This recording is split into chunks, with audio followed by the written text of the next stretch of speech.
Xo'sh, JavaScriptni demak o'zgaruvchilarni o'tdik va ma'lumot turlarini o'tamiz. Ma'lumot turlaridan oldingi safar number ma'lumot turi, ya'ni ma'lumot turi deganda qiymat desanglar ham bo'ladi, qiymat deb tushunsanglar bo'ladi. Numberdan keyin biz yana o'tdik yoki undan oldin o'tdik, stringni o'tdik va booleanlarni o'tdik. Endi bu ma'lumot turlari bizada primitivlar deyiladi. Demak, primitiv degani sodda ma'lumot turi. Primitiv. Xo'sh, primitiv ma'lumot turlari bu sodda ma'lumot turlari. Soddaligini sababi, masalan, let number teng bironta raqam. Demak, bizning o'zgaruvchimiz faqatgina mana shu raqamni saqlab qoldi xolos va har xil raqamlar emas. Shuning uchun soddaligini sababi faqatgina bu demak ma'lumot turi raqam yoki mana shu faqatgina qiymati, demak saqlayotgan qiymati faqatgina string bo'la oladi xolos. Endi primitiv ma'lumot turlari aslida 7 ta. Biz demak number, string va booleanni ko'rib chiqdik va metodlari bilan tanishib chiqdik. Bundan tashqari bizada katta raqam, ya'ni big int degani bor. Big int degani bor. Xo'sh, oddiy raqamdan farqi, masalan, oddiy raqam hech qanaqa qo'sh tirnoqsiz yozilsa, bu ham qo'sh tirnoqsiz yoziladi. Faqatgina oxirida n knopkasi bo'ladi. N knopkasi bo'ladi. Demak, har qanday raqam keyin oddiygina n degan yozuv bo'ladi oxirida. Demak, n yozuvi buni katta raqamligini anglatadi. Endi katta raqam nima? Xo'sh, JavaScript yoki kalkulyatorlarda juda ham ko'p ko'rgan bo'lishingiz mumkin. O'sha 9 ta son yoki 10 ta son yoki nechtadir sonni o'zini ko'paytiradigan bo'lsak, masalan, hammasi 9 dan iborat bo'lgan 9 ta sonni yoki 10 ta sonni ko'paytiradigan bo'lsak, javobi xato chiqadi. E degan harf chiqadi va ni bironta darajasi yoki boshqasi do'radi. Xuddi shunaqa narsa JavaScriptda ham sodir bo'ladi oddiy raqamlar bilan.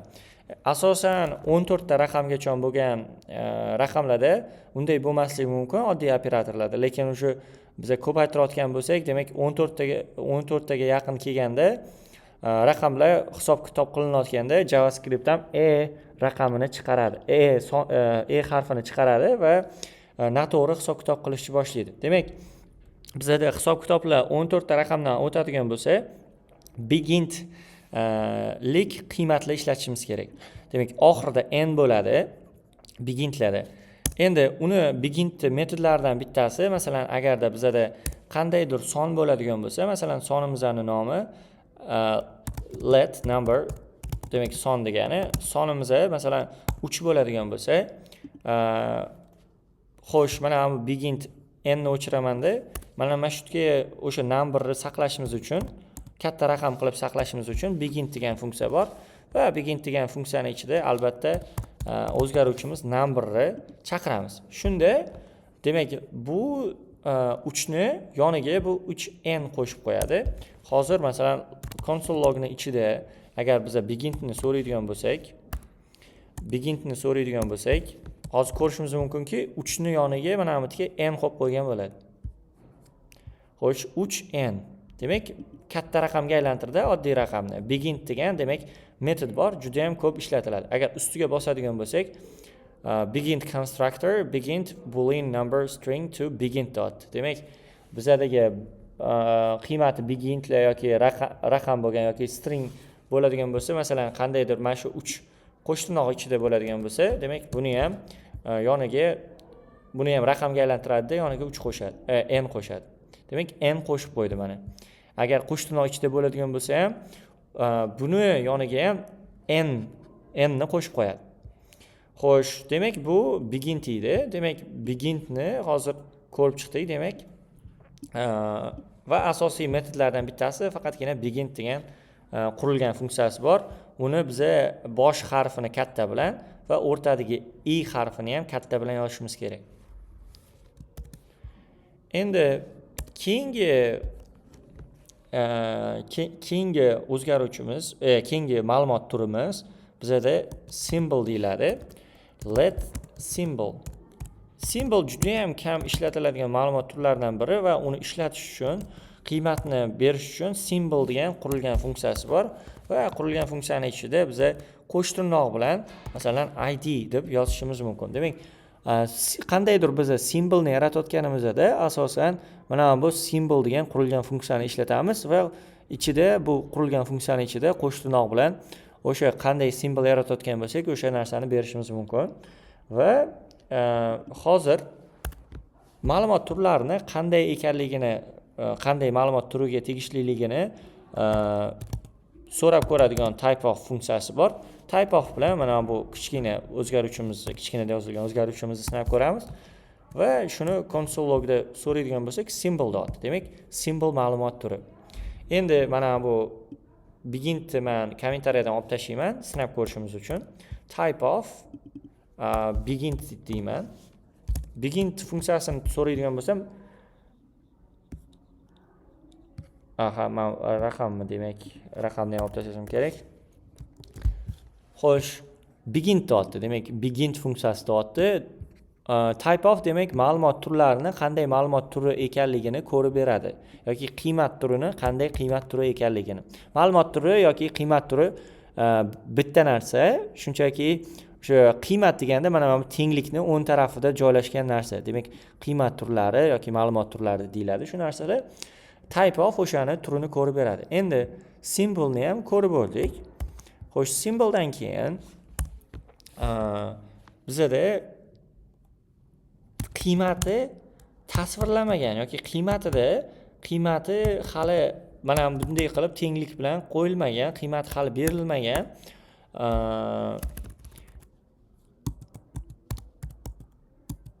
qiymati hali berilmagan funksiyalar uchun bizda undefined degan ma'lumot turi bor. Bu degani qiymati hali berilmadi degani.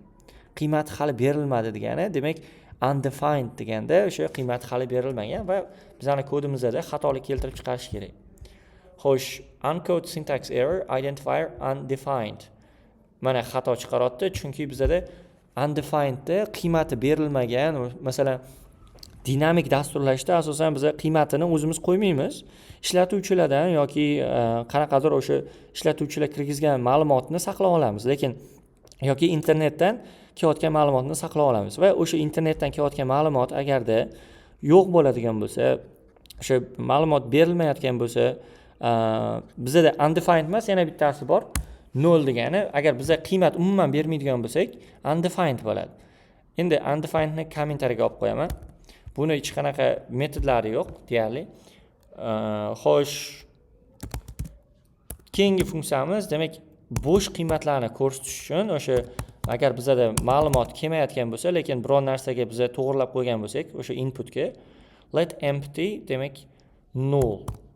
Null yoziladi. Demak, null bu ham ma'lumot turi, faqat agar type of funksiyasi null bilan xato ishlaydi.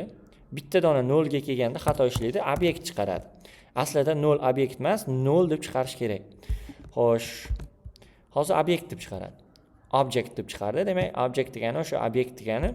Obyekt noto'g'ri chiqaryapti. Bu ma'lumot turi bitta 0 da adashadi. Demak, 0 bu ham ma'lumot turi, empty degani bo'sh degani. Bo'sh qiymatlarni, ya'ni o'zgaruvchilarni hali ichiga ma'lumot kelmagan bo'lsa, biz qandaydir narsaga to'g'rilab qo'ygan bo'lsak, 0 qiymatli ma'lumot turlarini ko'rsatish uchun 0 degan ma'lumot turi bor, aynan JavaScriptda. Xo'sh, demak, bizda primitivlarda string bor. Let string kommentariyada yozaman. String bor va u qo'sh tirnoq ichida yoziladi.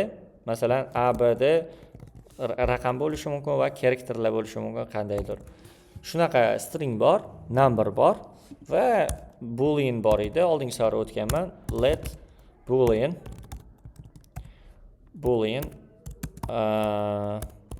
va ko'pincha false yoki true dan iborat. False yoki true dan iborat. Booleanlarning qiymati false yoki true bo'ladi ko'pincha. Va begin bor, symbol bor, undefined bor va bo'sh qiymatlarni ko'rsatish uchun 0 degan ma'lumot turi bor. Demak, bularning hammasi primitiv, sodda ma'lumot turiga kiradi. Endi bizda murakkab ma'lumot turlari bor. Kompleks deyishimiz mumkin yoki boshqa. Demak, murakkab ma'lumot turlari object based desa ham bo'ladi. Object based, ya'ni obyektga asoslangan ma'lumot turlari deyiladi. Ba'zida o'sha kompleks, ya'ni murakkab ma'lumot turlari deyiladi. Complex data types. Ya'ni boya aytganimdek, qiymat turlari, ma'lumot turlari bir xil narsa ikkalasi ham. Qiymat deyotganimizda tenglikdan keyin qo'yiladigan narsani aytamiz. Endi nimaga bu murakkab ma'lumot turi deyilishini sababi, murakkab deb yozib qo'yaman bu yoqqa. Murakkab. Nimaga bu murakkab deyilishining sababi, tepadagi hamma ma'lumot turlarini o'zini ichida ola oladi. Masalan, birinchi ma'lumot turi murakkablarda obyektga kiradi. Bu ham obyektlarning turlari bor. Obyektlarning turlarida mana object based ga yozib qo'yay. 3 tasi kiradi. Array kiradi. Objektning o'zi kiradi. Keyin function kiradi. Xo'sh, 3 tasi object based deyiladi. O'shaning uchun array ham obyektning ichiga kiradi, o'sha obyektga o'xshagan, lekin yozilish uslubi, sintaksi boshqacha mana. Demak, array shunday yaratiladi. Ya'ni skobkasi o'sha qovusi to'rtburchakli skobka bilan yaratiladi. Endi buni aytganimdek, juda ham boshqacha mana. Birinchidan string olishi mumkin. Qanaqadir nom. Xo'sh, string olishi mumkin birinchi. Qo'sh tirnoq ichida yoziladi string olishi mumkin. Virgul bilan keyin biz ma'lumot turini berganimizdan keyin virgul qo'yishimiz kerak har bittasidan keyin. String ola oladi. Yana bitta string olishi mumkin, qandaydir, masalan, name degan string. Undan tashqari bu raqam ola oladi va raqamni masalan hech qanaqa qo'sh tirnoqsiz yozamiz, 34. Undan tashqari, raqamdan tashqari, masalan, true ola oladi, boolean ola oladi. Undan tashqari yana nima ola olishi mumkin? Begin ola oladi, masalan, 5n. Xo'sh, yana nima ola oladi? Demak, hamma primitivlarni ola oladi, faqat undefined dan tashqari. Hatto null ni ham ola oladi. Demak, null ni ola oladi va symbol ni ham ola oladi. Endi hamma ma'lumot turlarini o'zini ichiga ola oladi. O'shaning uchun ham murakkab ma'lumot turi. Bu birinchi variant. Ikkinchisi, o'zini ichida o'ziga o'xshagan yana bitta anaqa array ola oladi. Undan array ola oladi, virgul, yana bitta array ola oladi, virgul, yana bitta array ola oladi masalan. Demak, o'zini ichida o'ziga o'xshagan ma'lumot turini ola oladi. Demak, biz murakkab ma'lumot turlari bilan ishlayotganimizda arrayni shunisini tushunishimiz kerak. Endi arrayda juda ham ko'p ishlatiladigan ma'lumot turlari metodlari bor. Arrayda juda ham ko'p ishlatiladigan metodlari bor. Uni keyingi qismda tushuntirishga harakat qilaman.